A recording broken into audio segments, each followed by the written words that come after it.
कहीं ना कहीं राहुल गांधी 2024 के लिए बड़ा काटा है, तो उनको हटाने के लिए एक बड़ा षड्यंत्र रचा गया और तेज़ी के साथ। वो बहुत काबिल है और ये देश के प्रधानमंत्री लायक मटेरियल है वो, और उनसे अच्छा प्रधानमंत्री हमें नहीं मिल सकता। Whether it is ED, NCB, CBI, NI, जो भी एजेंसी इनके अंतर्गत आती है, सबका एक्सट्रीमली मिसयूज हो रहा है। That's it.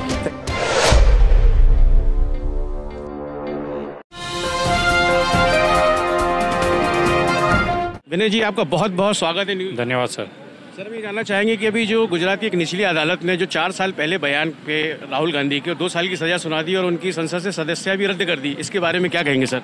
देखिए, ये पूरा एक बनाया हुआ षड्यंत्र था जिसमें कि राहुल गांधी को टारगेट करना था, क्योंकि इस समय बीजेपी को अगर सबसे बड़ा स्ट्रॉन्ग अगर कोई, क्योंकि भारत जोड़ो यात्रा में जिस तरह से लोगों का एक विचार बदला है, वो तमाम चीज़ें देखते हुए ऐसा महसूस हो रहा था कि कहीं ना कहीं राहुल गांधी 2024 के लिए बड़ा काटा है, तो उनको हटाने के लिए एक बड़ा षड्यंत्र रचा गया और तेज़ी के साथ।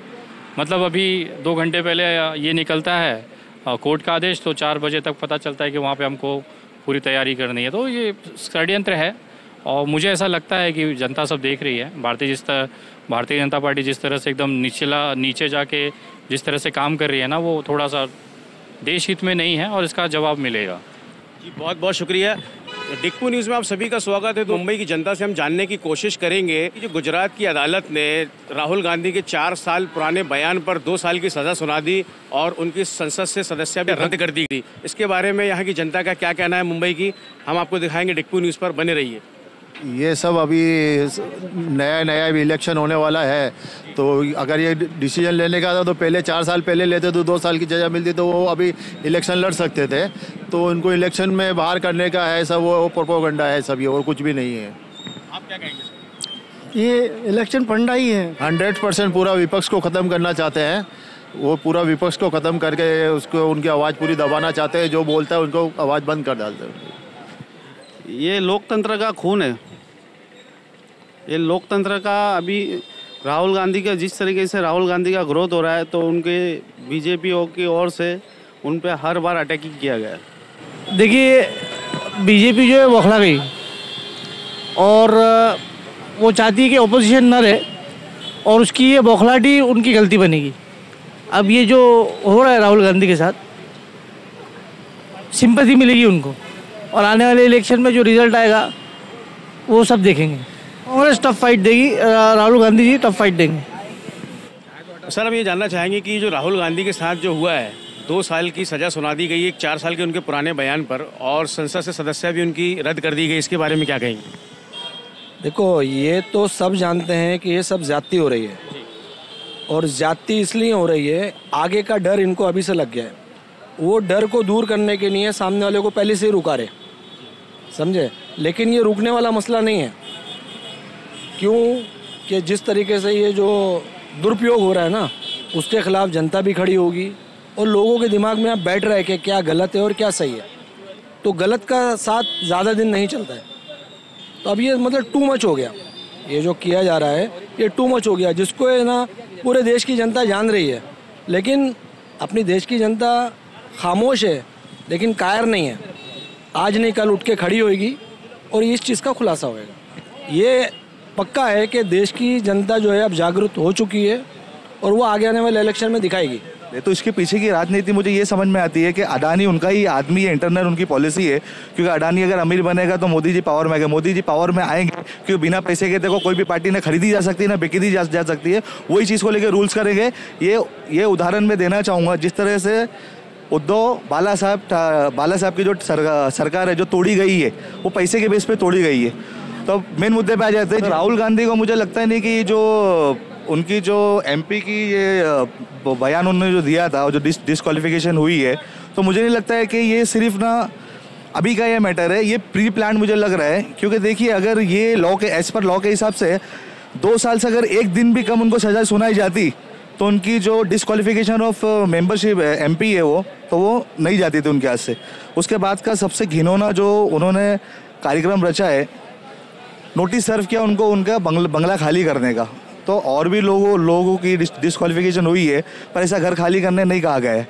तो मैं इस चीज़ को कहीं ना कहीं 100% बोलूँगा कि सेंट्रल एजेंसी का और जो भी इनके अंतर्गत पावर एजेंसी आती है सबका गलत इस्तेमाल हो रहा है, whether it is ED, NCB, CBI, NI, जो भी एजेंसी इनके अंतर्गत आती है सबका एक्सट्रीमली मिसयूज हो रहा है। That's it, thank you so much.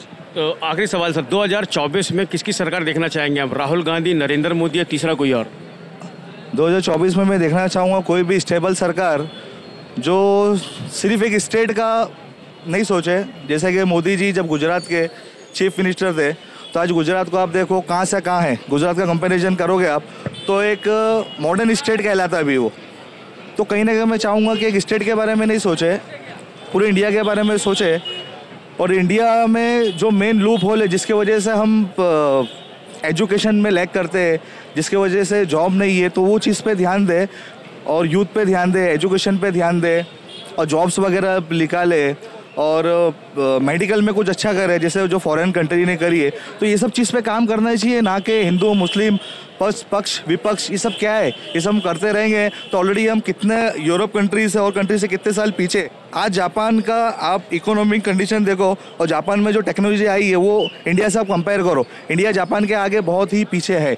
तो मैं ये कहना चाहूँगा हिंदू मुस्लिम ये सब छोड़ के देश को आगे बढ़ाने के, देश के हित में काम किया जाए। Thank you so much. Political एक ये सिर्फ सज़ा तक का नहीं महदूद नहीं है, ये कि पॉलिटिकल गेन है।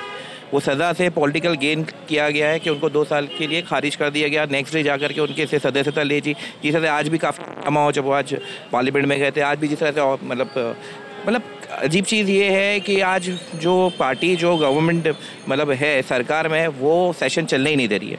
और वो चलने उसका सीधे लग ही रहा है कि जो उन्होंने सवाल उठाए अदानी के, जितने भी सवाल उठाए जो जायज़ सवाल थे वो किसके लिए उठा रहे? वो हमारे लिए उठा रहे।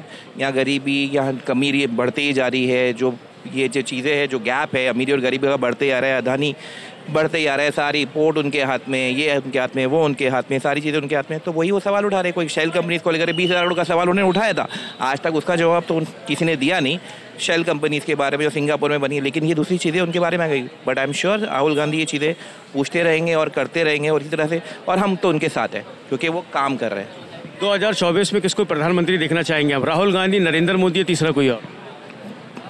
डेफिनेटली राहुल गांधी। काबिल इंसान, पढ़े लिखे इंसान, एक पढ़े लिखे इंसान का वहाँ पर होना। मैंने उनकी कॉन्फ्रेंसेस देखी है, यहाँ पर भी इंटरनेशनल कॉन्फ्रेंस मतलब सुनी है यूट्यूब पे। और वो जो जवाब जो इंटरनेशनल जो वहाँ पे जो जर्नलिस्ट होते हैं उनके जो जवाब देते, वो सेशन जो होते हैं उनके वो बहुत अच्छे। उनको जो पैसा खर्चा गया है पप्पू का, ये करना वो करना, वो सेशन लोगों को देखना चाहिए जो वो जवाब दिए हैं वहाँ पर के। तब उन्हें समझ में आएगा कि वो बाइट्स दिखाना चाहिए, आप लोगों को भी इनफैक्ट दिखाना चाहिए वो बाइट, जिससे पता चले कि वो जो आंसर्स देते हैं वो आंसर्स कैसे होते हैं, वो क्वेश्चंस कैसे होते हैं, वो आंसर्स कैसे होते हैं। वो बहुत काबिल है और ये देश के प्रधानमंत्री लायक मटीरियल है वो, और उनसे अच्छा प्रधानमंत्री हमें नहीं मिल सकता। सर आप क्या कहेंगे 2024 में किसको प्रधानमंत्री देखना चाहेंगे? राहुल गांधी, नरेंद्र मोदी, तीसरा कोई और? ऑब्वियसली राहुल गांधी। बीजेपी क्यों नहीं? मोदी जी। मोदी जी को 10 साल देख लिए, तो क्या लगा उनके शासनकाल में? सभी लोग परेशान है यार। मतलब आम जो नीचे गरीब लोग हैं ना वो सब परेशान है, और जो अमीर है और अमीर होता जा रहा है, गरीब और गरीब होता जा रहा है।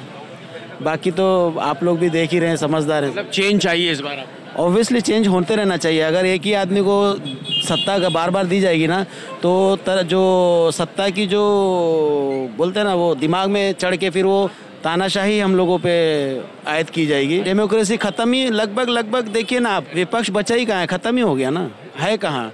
ये लोग जहाँ दिल में आता है वहाँ पैसे से सरकार गिरा देते हैं। तो ये सब चीज़ डेमोक्रेसी के खिलाफ है ना। उनको डर है आने वाले 2024 के चुनाव में हारने का, उन लोग को डर है, इसलिए वो लोग ऐसा कर रहे हैं। तो क्या लगता है कि आपको आने वाली सरकार किसकी बननी चाहिए? कौन बनेगा प्रधानमंत्री? राहुल गांधी, नरेंद्र मोदी या तीसरा कोई और? राहुल गांधी। सरकार क्यों नहीं? हाँ, कुछ नहीं, जब से हुआ है मोदी सरकार, जब से खाली परेशानी है, लोगों को खाली परेशानी ही है, समझे। चेंज चाहिए, चेंज चाहिए। 24 में किसकी सरकार देखना चाहेंगे आप? राहुल गांधी, नरेंद्र मोदी या तीसरा कोई और? सर सरकार के ताल्लुक से ऐसा है ना कि सरकार ये होना चाहिए कि जो वोटिंग है ना वो बैलेट पेपर होना चाहिए।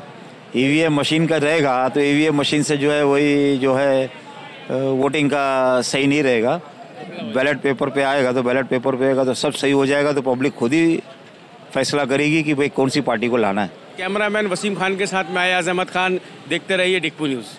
If you enjoyed the video, hit the like button, and if you wish to see more of our content, hit that subscribe button.